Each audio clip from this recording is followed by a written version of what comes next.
Hello बच्चों, स्वागत है एक बार फिर से हमारे YouTube चैनल शिक्षा बिहारी पे।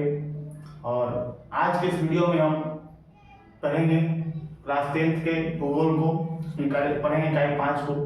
इसके पिछले वाले वीडियो में इकाई 5 को हम एक पार्ट को पढ़े थे, आज दूसरे पार्ट को पढ़ेंगे। पिछले पार्ट में हमने बिहार में कृषि देख लिया था, है ना। बिहार में पूरे जितने प्रकार की कृषि होती है वो सबको हमने देख लिया था। आज के चैप्टर में हम दूसरे संसाधन को देखेंगे। तो अभी हम देखने जा रहे हैं जल संसाधन को। बिहार में जल संसाधन, बात करें बिहार में जल संसाधन की, तो बिहार में जल का काफी विशाल भंडार है ना। और बिहार में जो जल संसाधन, इसके दो प्रकार के स्रोत हैं जहां से जल की प्राप्ति होती है। देख सकते हैं आप, धरातलीय जल, बिहार में धरातल पर पाया जाने वाला जल। तो बिहार में धरातल पर मुख्य रूप से जल नदियों में, जलाशयों में, तालाब, नहर, पोखर, पाइप, ये सब जो हैं आपके धरातलीय जल हैं जो कि बिहार में पाए जाते हैं। उसके बाद है भूमिगत जल। इसमें आपका कुआं, झरना, नलकूप, हैंडपंप, ये सभी आपके भूमिगत जल के अंतर्गत आते हैं। बात करें बिहार में जल की उपयोगिता की, तो बिहार में लगभग 95% जल का उपयोग सिंचाई के लिए किया जाता है। क्योंकि बिहार एक कृषि प्रधान राज्य है, इसलिए यहाँ का जो कृषि है वो उसके लिए सिंचाई के लिए आवश्यकता होती है जल की। बिहार की जो कृषि है मूल रूप से मानसून पर ही आधारित है ना, इसलिए जल की काफी आवश्यकता है। और यहाँ की मानसून ज्यादा अच्छी भी नहीं है, ठीक है। लगभग 95% जो है आपका यहाँ सिंचाई होता है, जल का उपयोग हो जाता है सिंचाई के अंदर। बिहार में सिंचाई के प्रमुख साधनों के रूप में आपका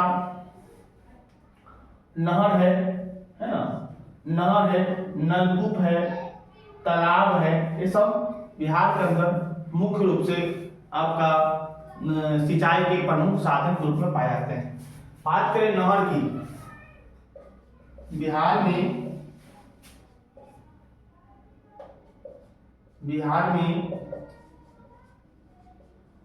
सिंचाई के प्रमुख साधन कौन कौन से हैं?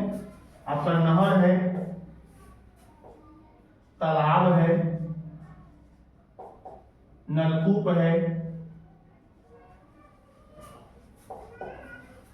और बोरिंग जिसको कह सकते हैं, बोरिंग भी है ना। सबसे ज्यादा इसी से आपका सिंचाई होता है। बात करें इसमें नहर की,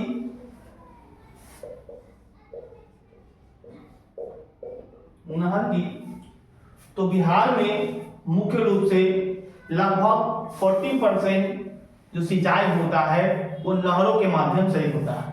लगभग सिर्फ 40% बिहार में नहर सिंचाई का प्रमुख साधन है। इससे सिंचाई का लगभग 40.63% हिस्सा क्या करता, कवर करता है। बिहार के अंदर जितनी सिंचाई होती है उसमें 40.63% हिस्सा जो है वो नहर के माध्यम से सिंचाई होता है, ठीक है। बिहार में नहरों का विकास जो है देश आजाद होने से पहले भी हो रहा था और देश आजाद होने के बाद भी बहुत सारी नहर परियोजनाएं बिहार के अंदर चल रही हैं और आजादी के पहले भी चल रही थी। बिहार में नहर का बहुत ही ज्यादा महत्वपूर्ण योगदान है, क्योंकि सबसे ज्यादा सिंचाई यहाँ नहरों से ही होता है ना। और नहरों के माध्यम से ही यहाँ के किसान सिंचाई करते हैं, क्योंकि यहाँ वर्षा ज्यादा अच्छी नहीं होती है ना। नहरों के माध्यम से जल खेतों तक पहुंचाया जाता है और पंप सेट के माध्यम से किसान जो है अपने खेतों में सिंचाई करते हैं। आइए हम लोग देखते हैं आजादी के पूर्व की नहरें। पहला आपका है सोन नहर, यह किस नदी पर है? सोन नदी पर है। सोन नदी पर है। कहां पर? डिहरी में। यह नहर कहां है? सोन नदी पर है और डिहरी में। और इसके बारे में और जान लीजिए, बिहार का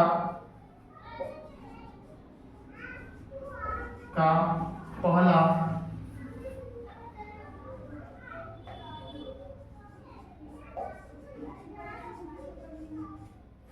सिंचाई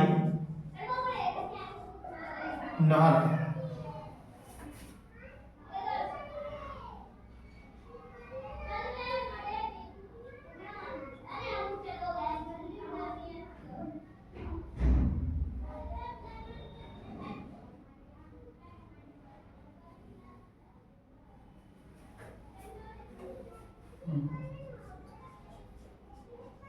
इसकी शुरुआत 1874 में डिहरी में की गई थी।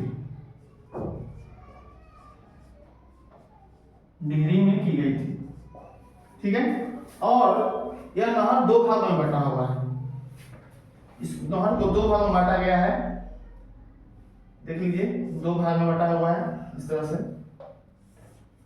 पहला है आपका पूर्वी नहर और दूसरा है आपका पश्चिमी नहर।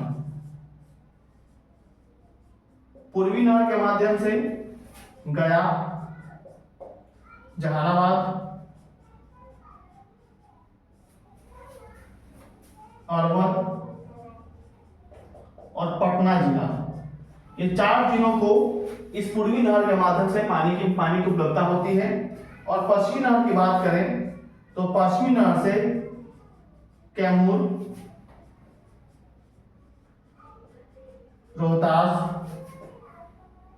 बक्सर एवं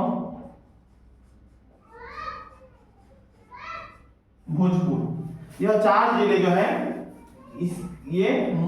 इनको पानी पहुंचता है। यानी कहा जाए तो इस सोन नहर से मुख्यतः 8 जिलों को पानी पहुंचाया जाता है और वहां जो है आपका सिंचाई की व्यवस्था की जाती है। एक पूर्वी नहर हो गया आपका गया, जहानाबाद, अरवल और पटना, और सेकंड आपका है पश्चिमी नहर, कैमूर, रोहतास और बक्सर और भोजपुर। ये चार जिले पश्चिमी नहर का है, दूसरे पूर्वी नहर के भी 4 जिले हैं और ये सोन नहर का ही 2 भाग है। दूसरा आपका है सारण नहर। इसकी शुरुआत जो है 1880 ईस्वी में हुआ था। कहां हुआ था? तो सारण जिले के अंदर हुआ था। और इसकी शुरुआत 1880 में सारण जिले में ही हुआ है, लेकिन गोपालगंज प्रखंड में हुआ है। गोपालगंज प्रखंड, जिला क्या है आपका? सारण जिला है, ये गोपालगंज जिला नहीं है, गोपालगंज प्रखंड है, याद रखिएगा, भूलिएगा नहीं। अगला है आपका ढाका नहर। ये कहां बना है? तो ये ढाका अनुमंडल में है। ढाका अनुमंडल में आपका ललबकिया नदी के पास, ललबकिया नदी पर है, ललबकिया नदी पर, ठीक है। और इसकी लंबाई देख लेते हैं। लंबाई आपका 30 किलोमीटर है, इसकी लंबाई 30 किलोमीटर है और इसके द्वारा कुल 4500 है, कुल 45 हेक्टेयर भूमि इससे सिंचित होती है। ज्यादा बड़ी नहर नहीं है, छोटी नहर ही है। इससे लगभग 45 हेक्टेयर की भूमि सिंचित हो जाती है। अगला देखिए आपका, अगला है त्रिवेणी नहर। ये काफी महत्वपूर्ण नहर है बिहार की। त्रिवेणी नहर, आप सवाल पूछे भी जाते हैं त्रिवेणी नहर से। इसका निर्माण जो है हुआ था आपका 1903 में किया गया था, यानी अंग्रेजों के टाइम में किया गया था। और कहाँ किया गया था? पश्चिमी चंपारण में, पश्चिमी चंपारण में। पश्चिमी चंपारण में कहा? तो भारत नेपाल सीमा पर, भारत नेपाल सीमा पर किया गया था। कहाँ किया गया था? किस नदी पर? तो गंडक नदी पर किया गया, क्योंकि गंडक नदी कहां से आती है? नेपाल से आती है। गंडक नदी पर इसका निर्माण किया गया। ठीक है, यह उत्तर बिहार की सबसे महत्वपूर्ण नहरों में से एक है। ठीक है, और इसका निर्माण, इसका नाम त्रिवेणी नहर इसलिए है कि त्रिवेणी नामक स्थान पर जो है पश्चिमी चंपारण जिले में इसका निर्माण हुआ था। ठीक है, इसकी कुल लंबाई बात कर रहे हैं, इसकी लंबाई आपसे पूछता भी है कभी कभी, तो जान लीजिए 1094 किलोमीटर इसकी कुल लंबाई है। तो 1.094 किलोमीटर इसकी लंबाई है, यानी बहुत छोटी नहर है। और सिंचित भूमि जो है इसका, जो भूमि सिंचाई होती है वो लगभग आपका 1.25 लाख हेक्टेयर भूमि है। लगभग इतनी भूमि जो है इससे सिंचित होती है। ठीक है, ये आपका जो नहर हम लोग पढ़े, ये सारे नहर आपके आजादी के पूर्व की नहर है। अब हम लोग पढ़ेंगे आजादी के बाद की नहर। अब पढ़ेंगे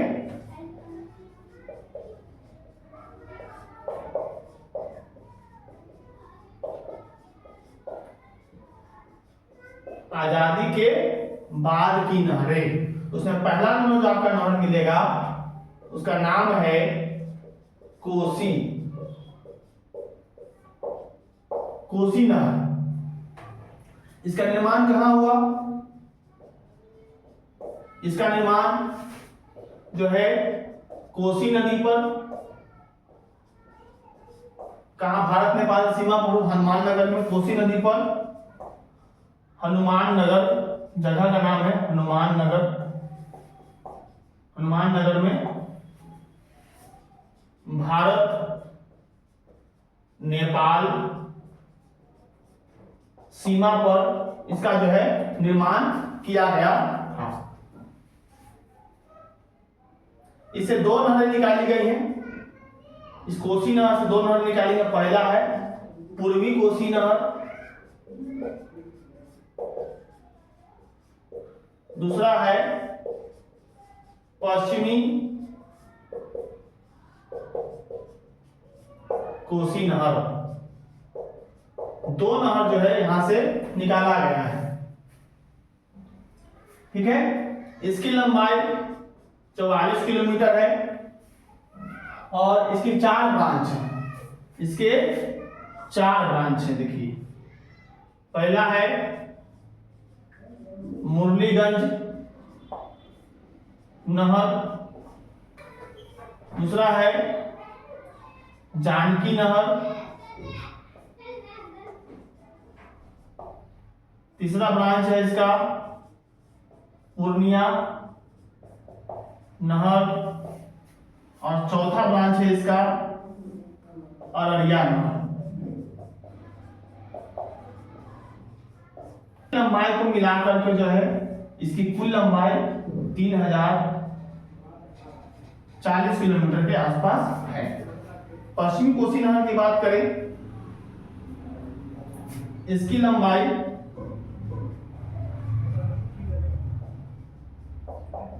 115 किलोमीटर की है ना। और इस नहर की कोई शाखा नहीं है। ठीक है, यानी उत्तर बिहार की आजादी के बाद सबसे महत्वपूर्ण नहर का निर्माण हुआ, उसका नाम आपका कोसी नहर। ठीक है, दूसरा है आपका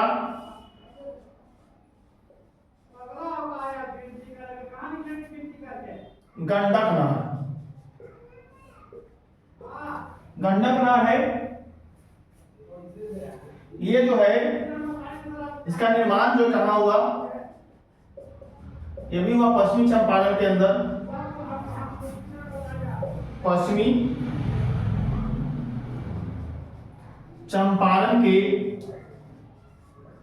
दक्षिणी वाल्मीकि नगर में त्रिवेणी नामक स्थान पर। ठीक है,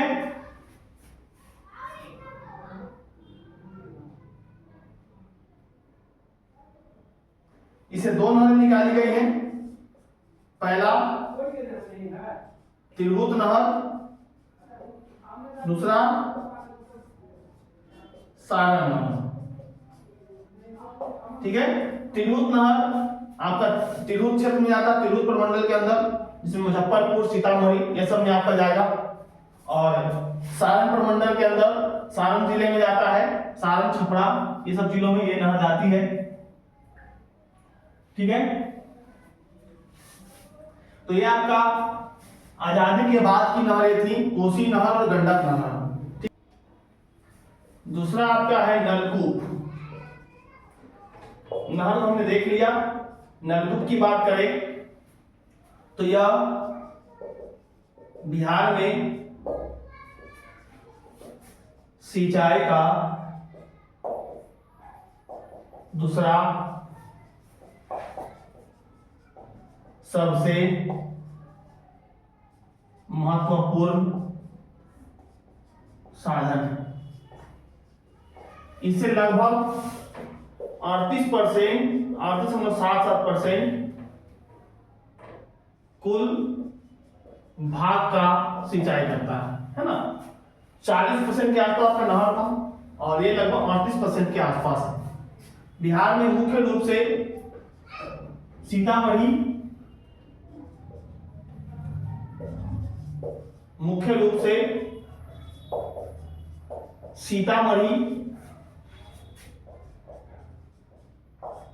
और समस्तीपुर जिले में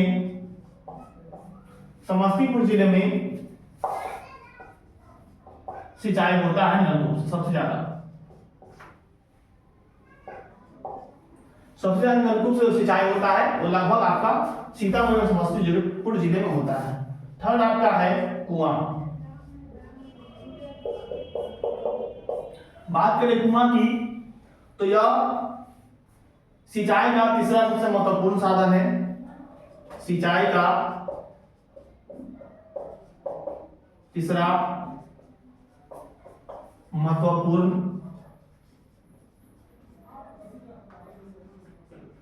साधन है ना।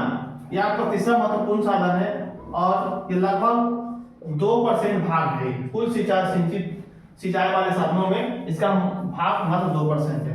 बात करें कुएं की सिंचाई की तो कुओं से सिंचाई जो है हमारे बिहार में और भारत के अंदर बहुत पुराने समय से, प्राचीन काल से ही कुओं से सिंचाई की जाती है ना, और खेती किया जाता है कुओं से सिंचाई करके। चौथा आपका है तालाब। बिहार में तालाब जो है ये भी बहुत महत्वपूर्ण साधन है। ये चौथा महत्वपूर्ण है, 4 नंबर का चौथा महत्वपूर्ण साधन है। ठीक है, और बिहार में खासकर तालाब का बहुत उपयोग होता है, मवेशी को धोने में, खेत में सिंचाई करने में, है ना। साथ ही साथ यहाँ के पर्व त्योहार में भी तालाब का बहुत ज्यादा मात्रा में उपयोग किया जाता है। बिहार में पूरे विश्व का कहें या बिहार का कहें या भारत का कहें, सबसे बड़ा पर्व जो छठ पूजा है वो भी तालाब, उसमें भी तालाब का प्रयोग ही किया जाता है। नदियों का भी प्रयोग किया जाता है, लेकिन मुख्य रूप से ज्यादातर आपका तालाब का प्रयोग किया जाता है। इसलिए हमारे बिहार में तालाब का बहुत ही महत्व है, बहुत ज्यादा मात्रा में तालाब का प्रयोग भी किया जाता है। ठीक है, और ये चौथा महत्वपूर्ण साधन है। और लगभग 9% भूमि जो है सिंचित होती है तालाब से बिहार के अंदर, मात्र 9%। ठीक है, अन्य साधन में भी और भी आपके साधन है। इसमें आपका अहर है, पोखर है, पाइन है, साथ साथ डेकू है, झील वगैरह है, कृत्रिम झील, ये सब भी अन्य सिंचाई के साधन हैं। जैसे इसमें सिंचाई होता है, एक और आपका होता है मोट बिहार में, तो बिहार में ये सब सिंचाई के साधन है। ठीक है, अगर आपके एग्जाम पूछता है सिंचाई के साधनों को तो आप इन सबको लिख सकते हैं, क्योंकि बिहार के महत्वपूर्ण सिंचाई के साधन है जिनको आप याद रखेंगे, आपके एग्जाम्स में आएंगे तो आप लिखेंगे इसको जरूर। चलिए अब हम लोग देखेंगे नदी घाटी परियोजनाओं।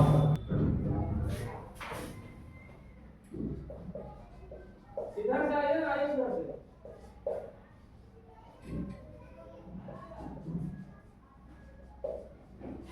देखिए ये वाला रूम में बना गा देंगे होगा। ये हमारा है नदी घाटी परियोजनाएं। इसमें पहला है सोन नदी घाटी परियोजना। करिए नहीं चेंज करते हैं। हां ये सोन नदी घाटी परियोजना है।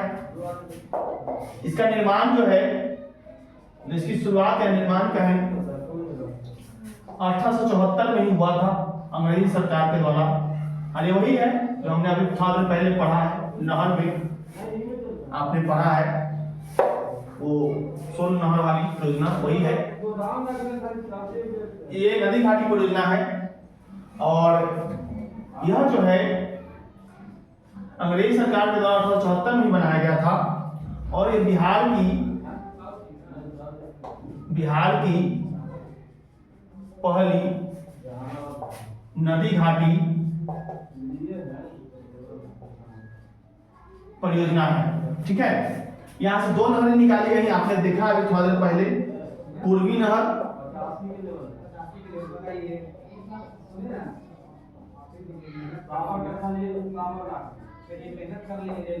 और ये पश्चिमी नहर है।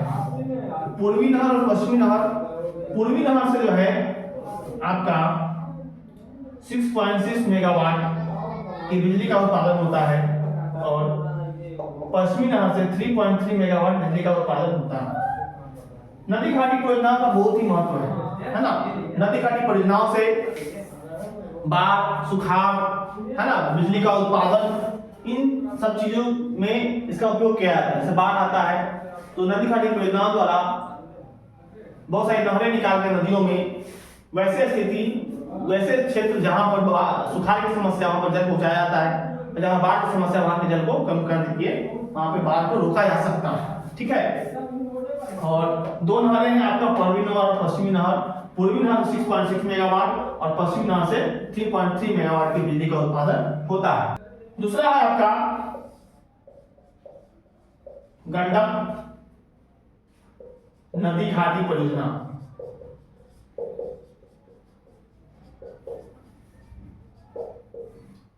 गंडक नदी घाटी परियोजना है।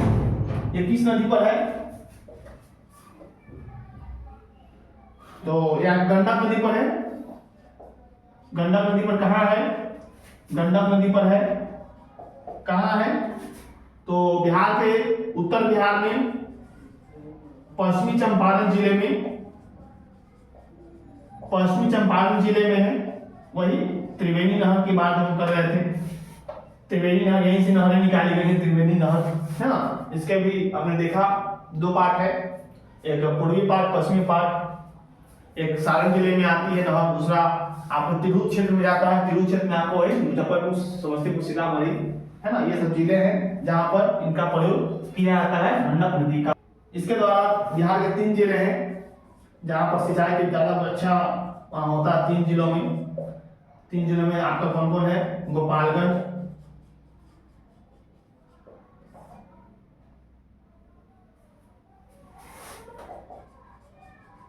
सारण एवं सिवान। यहाँ लगभग 4 लाख, इससे 4 लाख भूमि का सिंचाई होता है, 4 लाख हेक्टेयर।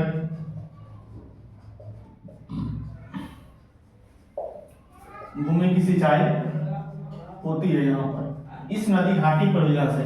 यानी गंडक नदी घाटी परियोजना और सोन नदी घाटी परियोजना बहुत ही आपका इंपॉर्टेंट है। और इस पर विद्युत संयंत्र भी लगाया गया है, जिससे कुछ विद्युत नेपाल को और बाकी विद्युत जो है वो बिहार को प्राप्त होती है। एक तरह का संयुक्त परियोजना है बिहार और नेपाल के साथ दोनों। थर्ड है आपका कोसी नदी परियोजना। कोसी नदी परियोजना किस नदी पर है? तो यहाँ पर कोसी नदी पर है। और इस नदी परियोजना का जो कल्पना था, इसी कल्पना और इसके बारे में सोचा गया था 1896 के अंदर, लेकिन इसका कार्य का प्रारंभ बनने का कार्य प्रारंभ आजादी के बाद हुई 1955 के अंदर, यानी आजादी के बाद की है। ये बिहार और भारत के लिए बहुत ही इंपॉर्टेंट है कि कोसी नदी से प्रत्येक साल बिहार में काफी भीषण बाढ़ आती है। हर साल उत्तर बिहार के अंदर आपका दरभंगा, पूर्णिया सब जिला डूब जाता है। तो उसके लिए बहुत इंपॉर्टेंट परियोजना है और इसे ये बना है कोसी नदी पर, कुशेश्वर स्थान के पास है बना हुआ। आपका जो है ये नेपाल सीमा पर है, जो भारत नेपाल की संयुक्त परियोजना है यह। और हनुमान नगर के पास ये बना हुआ है। ये कहाँ बना हुआ है? हनुमान नगर के पास बैराज बना हुआ है। यहीं से आपका बिजली का उत्पादन भी होता है और इससे लगभग 14 लाख हेक्टेयर भूमि का सिंचाई होता है।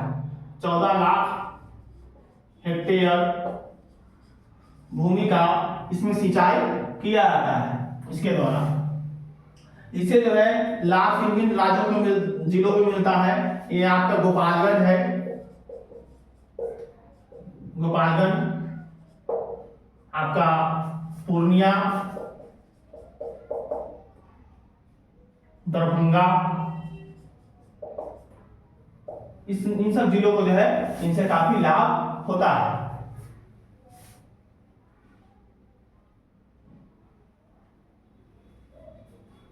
और यह जो है ये तैयार कब हो गया था, ये देख लीजिए 1963 के अंदर जो है यह कोसी नदी परियोजना पूर्ण रूप से बनकर तैयार हो गई थी।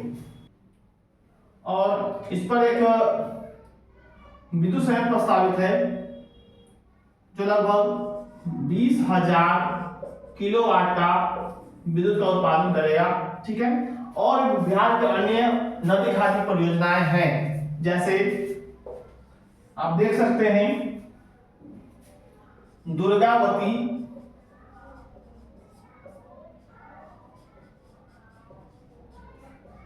जलाशय परियोजना। दुर्गावती जलाशय परियोजना यह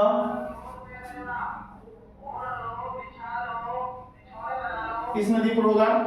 ये दुर्गावती नदी पर है। और खासकर यह जो है कैमूर और रोहतास जिले को लाभ पहुंचाने के लिए इसको बनाया गया था। किसके लिए बनाया गया था? कैमूर एवं रोहतास जिले में सिंचाई के लिए बनाया गया था, क्योंकि उधर सिंचाई की व्यवस्था नहीं थी। इसलिए दुर्गावती जलाशय परियोजना के द्वारा कैमूर और रोहतास जिले में सिंचाई की व्यवस्था किया गया था।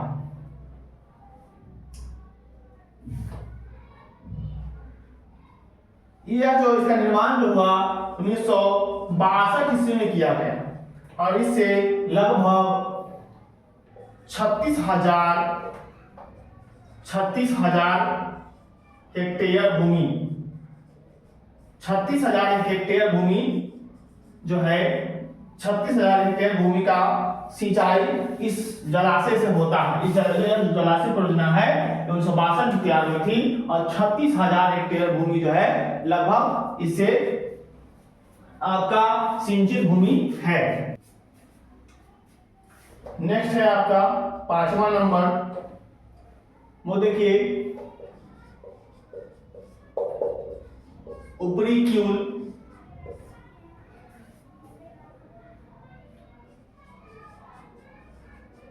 जलाशय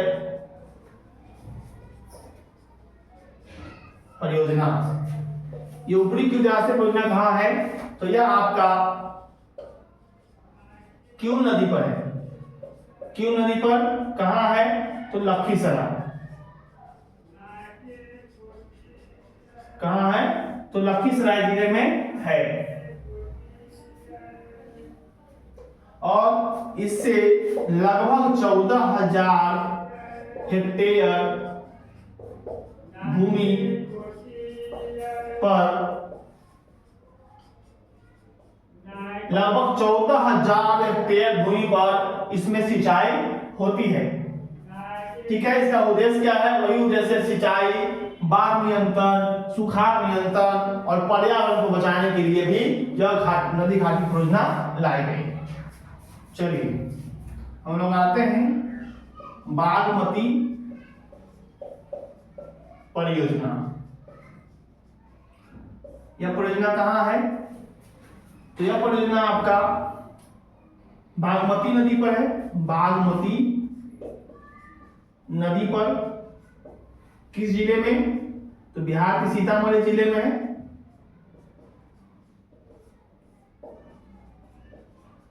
सीतामढ़ी जिले में है। और इससे लाभ कौन कौन जिलों को मिलता है?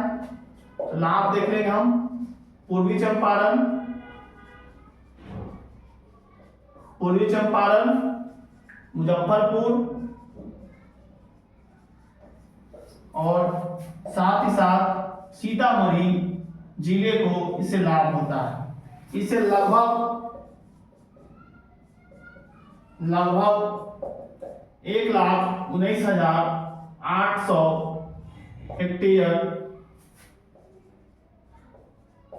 हेक्टेयर भूमि जो है वह इससे सिंचित होती है ना। सातवां है आपका बरनार परियोजना। बरनार परियोजना, बरनार परियोजना देखिए यह किस नदी पर है? तो बरनार नदी पर है। किस जिले में है? तो बिहार के जमुई जिले में है। ठीक है, इन सब नदियों का मुख्य उद्देश्य वही है, बाढ़ की स्थिति को कम करना, सुखाड़ की स्थिति को कम करना, पर्यावरण संरक्षण करना, है ना, और नदी जल को बचाना। ये सभी इसके मुख्य उद्देश्य है। ठीक है, इस तरह वाला नदी घाटी परियोजना हो गया। चलिए हम लोग देखेंगे बिहार में वन संसाधन को। बिहार में वन संसाधन, बात करें बिहार में वन संसाधन की, तो वर्तमान समय में बिहार के अंदर वन की बहुत कमी है। लगभग बिहार में अगर वन की बात की जाए तो कुल भूमि का लगभग 76.87% ही कुल भूमि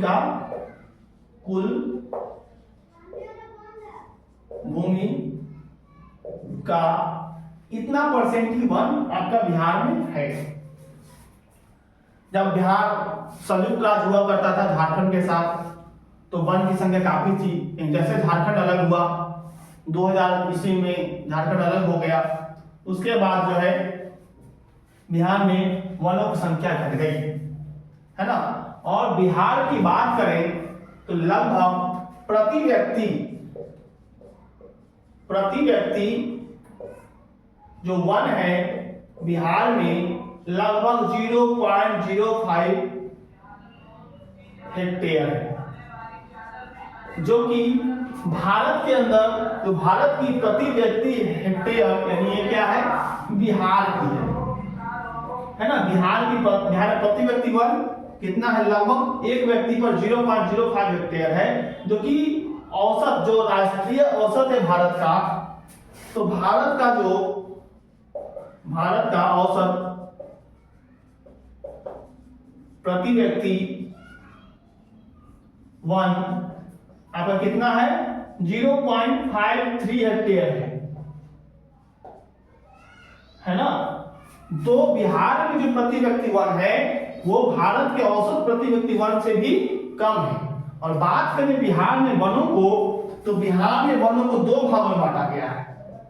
बिहार में वन को दो वर्गों में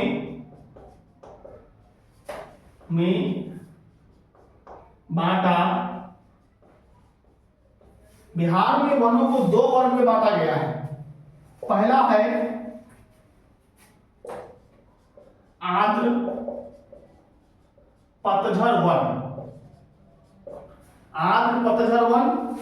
दूसरा है शुष्क पतझड़ वन। तो बिहार में वनों को दो भाग में बांटा गया, आर्द्र पतझड़ वन, शुष्क पतझड़ वन। नाम से ही पता चलता है आर्द्र मतलब ऐसा क्षेत्र जहां बारिश हमेशा होती है ना, उन जगहों पर आर्द्र वन पाए जाएंगे। साथ साथ लिखा पतझड़, यानी ये ऐसे वन हैं जो साल में एक मौसम में अपने पत्ते झाड़ देते हैं, है ना। तो बिहार की बात करें तो बिहार का जो उत्तरी बिहार है, उत्तरी बिहार का पश्चिमी भाग में काफी मात्रा में बारिश होता है और हिमालय के नजदीक है, इसलिए यहाँ पर आपको कौन से वन दिखाई देंगे, आर्द्र पतझड़ वन दिखाई देंगे। और बिहार के जो दक्षिण में दक्षिण बिहार है उसके पहाड़ी क्षेत्रों में ये वन पाए जाते हैं। तो आते हैं, पहले देखते हैं इसको। पहला वन क्या है हमारा, आर्द्र पतझड़ वन। यह कहां पाया जाता है, यह दक्षिणी बिहार, दक्षिणी पहाड़ी, बिहार के दक्षिणी पहाड़ी एवं उत्तर में पश्चिमी भाग में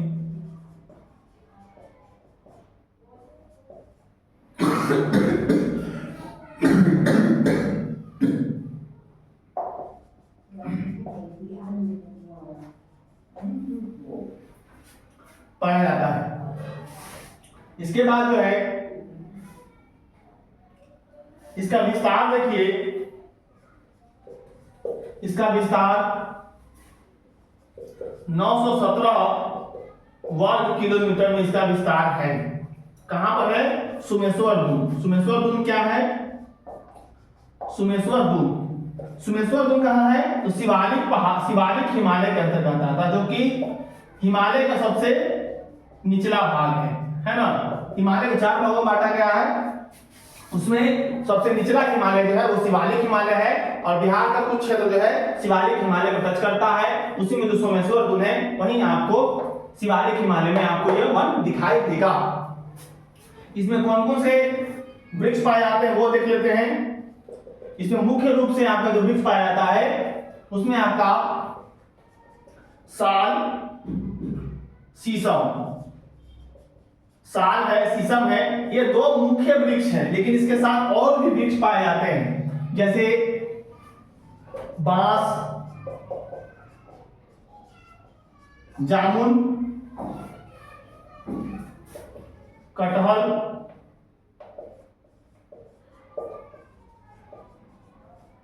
कुसुम, है ना, आदि। इन सब के वृक्ष जो है आपको आर्द्र पतझड़ वन में बिहार के अंदर दिखाई देगा। ठीक है, बात करें बिहार में अधिसूचित वन क्षेत्र का, तो बिहार में 6374 वर्ग किलोमीटर जो वन है वह अधिसूचित वन क्षेत्र है। अधिसूचित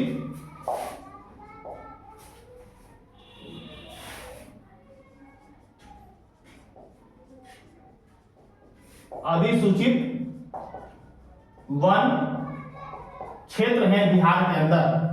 ठीक है, और इसमें बिहार में लगभग मात्र 76 वर्ग किलोमीटर पर जो है सघन वन है। सघन वन है। वन में कई प्रकार के होते हैं, हम लोग देखे नहीं है। जब इसके पीछे वाले चैप्टर्स को पढ़ेंगे तो हम लोग देखेंगे। फिलहाल जान लेते हैं अभी 76 वर्ग किलोमीटर सघन वन वैसे वन होते हैं जिनमें वृक्षों की संख्या काफी ज्यादा मात्रा में होती है ना, वो वन सघन वन कहलाता है। चलिए हम लोग देखेंगे शुष्क पतझड़ वन। शुष्क पतझड़ वन कौन से वन है? ये सूखे क्षेत्रों में पाए जाते हैं जहां पर बारिश कम मात्रा में होती है, जहां की हवा में ह्यूमिडिटी यानी आपकी आर्द्रता कम पाई जाती है, वैसे क्षेत्रों में आपका शुष्क पतझड़ वन पाई जाती है। आपको कहां मिलेंगे? तो दक्षिण बिहार में, दक्षिण बिहार के पश्चिमी भाग में आपको वन दिखाई देगा, पश्चिमी भाग में। और जिले की बात करें तो कैमूर, रोहतास, बक्सर, औरंगाबाद,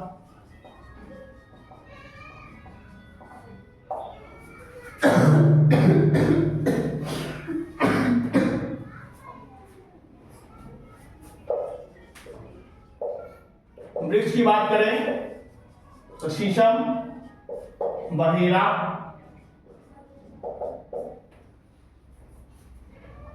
पलास, महुआ, आपको इन सब के पेड़ जो है यहाँ आपको दिखाई देंगे। बात करें बिहार में वन के वितरण का, बिहार में वन का वितरण, तो बिहार में वन के वितरण समान नहीं है। हर जगह पर एक समान वन नहीं पाए जाते हैं। कहीं पर आपको सघन वन मिलेंगे, कहीं पर एकदम वन बहुत कम मात्रा में दिखाई देगा, कहीं पर खुले वन मिलेंगे। इस तरह कई तरह के वन पाए जाते हैं बिहार के अंदर। बिहार में सबसे ज्यादा आपको वन मिलेगा उत्तरी बिहार के अंदर मिलेगा, ठीक है। दक्षिणी बिहार में आपको बहुत ही कम वन पाए जाते हैं।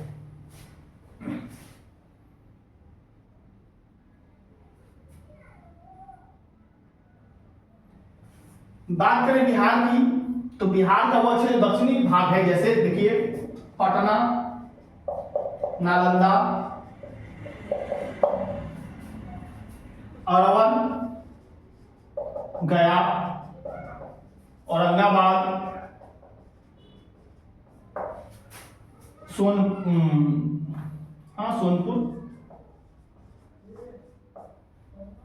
इत्यादि और बहुत सारे हैं, बट इतना देख लीजिए। जो ये बिहार का दियारा क्षेत्र है, जो मैदानी भाग है, वहां पर वन नहीं है। वन कहां मिलेगा आपको? तो जो बिहार का उत्तरी भाग हिमालय से टच करता है, दलदली भूमि है, वहीं पर आपको अधिकतर मात्रा में वन दिखाई देंगे। बाकी जगह पर वन दिखाई नहीं देगा। जैसे आप देख लीजिए प्रमुख जिले हैं जहां वन दिखाई देगा। आपका पश्चिमी चंपारण,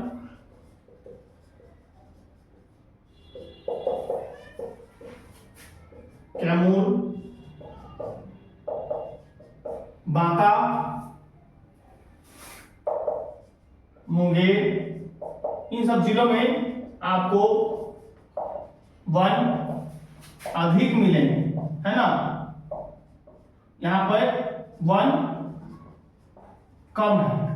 इस तरह से हमारे बिहार में वन का विस्तार है और यह एक समान नहीं बल्कि असमान है। अलग अलग प्रकार के वन बिहार में है और अलग जगह पर अलग अलग तरह के हैं। बिहार में जानवर की बात कर रहे हैं तो बिहार में जानवर के रूप में तो देखिए बिहार में पशुओं की बात करें तो बिहार में कई तरह के पशु आपको मिलेंगे। जैसे कुछ दुधारू पशु मिलेंगे, कोई पालतू जानवर मिलेंगे, गाय, भैंस, बकरी, सुअर, कुत्ता, बिल्ली, जंगली सांप, कुत्ता, बिल्ली, जंगली सांप इत्यादि।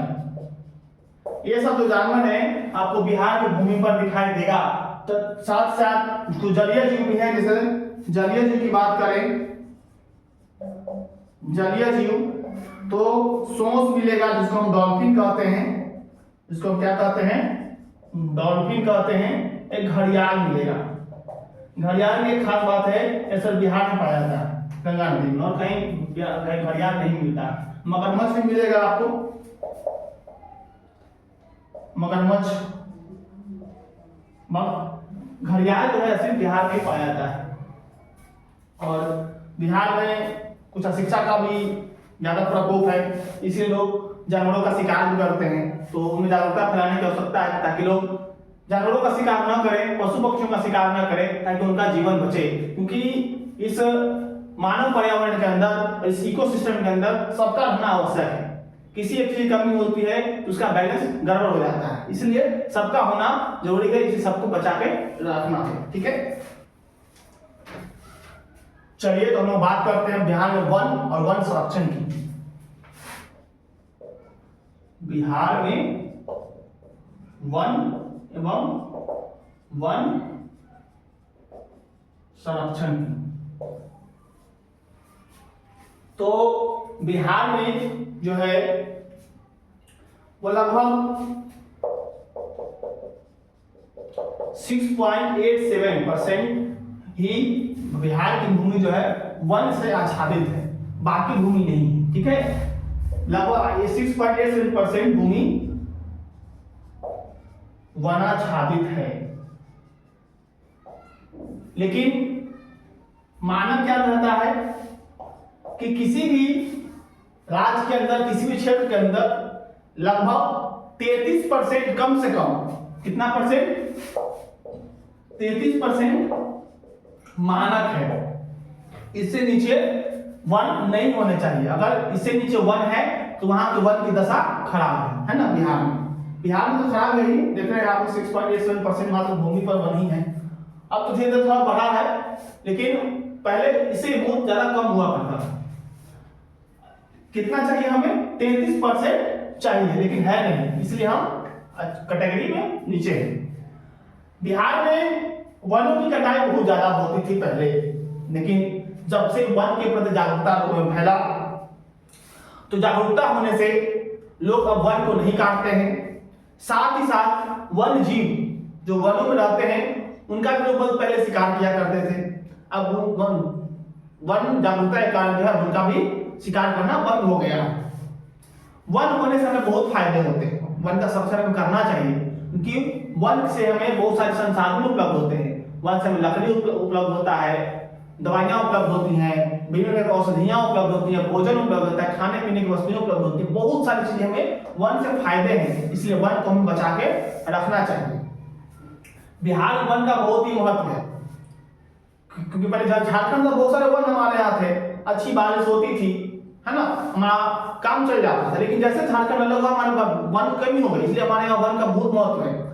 साथ साथ हमारे लोग, हमारे बिहार के लोग इतने महान हैं कि बिहार में वनों की पूजा भी होती है। जो बहुत सारे पूजा अनुष्ठान, पर्व त्योहार बहुत सारे जो होते हैं आप पेड़ों के नीचे किए जाते हैं।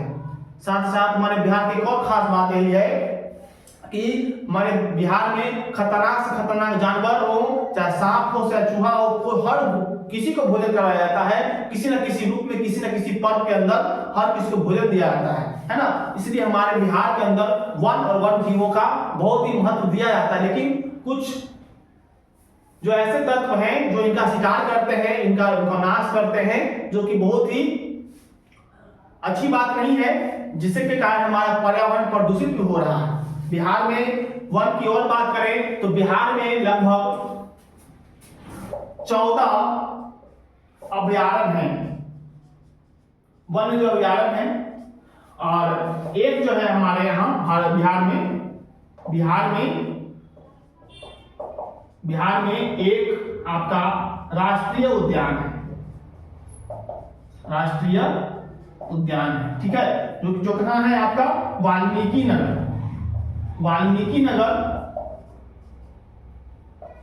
नगर राष्ट्रीय उद्यान। ठीक है, नेशनल पार्क है। और भी बात करें पटना में, बिहार के पटना जिले के अंदर जो पटना बिहार की राजधानी है, वहां पर क्या है आपका संजय गांधी जैविक उद्यान है। संजय गांधी जैविक उद्यान है, कहाँ है? पटना में। ये सवाल आपसे पूछा जा चुका है, संजय गांधी जैविक उद्यान कहाँ है? पटना में है। ये भी सवाल पूछा जा चुका है, इसलिए याद रखेंगे आप लोग। वाल्मीकि नगर में है। बिहार में पक्षी अभ्यारण्य भी है, कुशेश्वर पक्षी अभ्यारण्य है ना। उसके बाद बेगूसराय में भी पक्षी अभ्यारण्य है। इस तरह से बिहार में पक्षी अभ्यारण्य, वन्य जीव अभ्यारण्य, नेशनल पार्क और एक जैविक उद्यान भी बिहार के अंदर है, ठीक है। और बहुत सारी योजनाओं के माध्यम से भी सरकार द्वारा वन्य जीव और वनों का संरक्षण किया जा रहा है। हमारा भी कर्तव्य बनता है कि हम अपनी ओर से अधिक पेड़ लगा सके और वन्य जीव की सुरक्षा कर सके। इस तरह से आज हमारा ये चैप्टर समाप्त होता है, इकाई 5। फिर हम अगले वीडियो में इकाई 6 को देखेंगे, ठीक है। तब तक के लिए इस वीडियो को हम यहीं समाप्त करेंगे। हम आपसे गुजारिश करेंगे कि हमारे चैनल को सब्सक्राइब करें, वीडियो को लाइक करें, कमेंट देना ना भूलें और इस वीडियो को हर व्यक्ति के पास शेयर करें।